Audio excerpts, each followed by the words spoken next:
So today we'll be discussing and understanding what is deferred tax liabilities and what is deferred tax assets.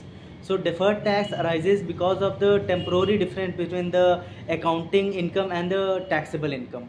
Now deferred tax liabilities occurs when the accounting profit is greater than the taxable profit for now. So we will have to pay more in future. So this is also known as tax postponed.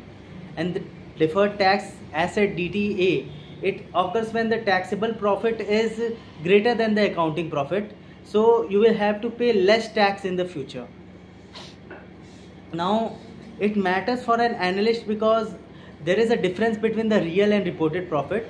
So net profit after tax on the P&L statement includes the deferred tax expenses, but that is not the real cash outflow.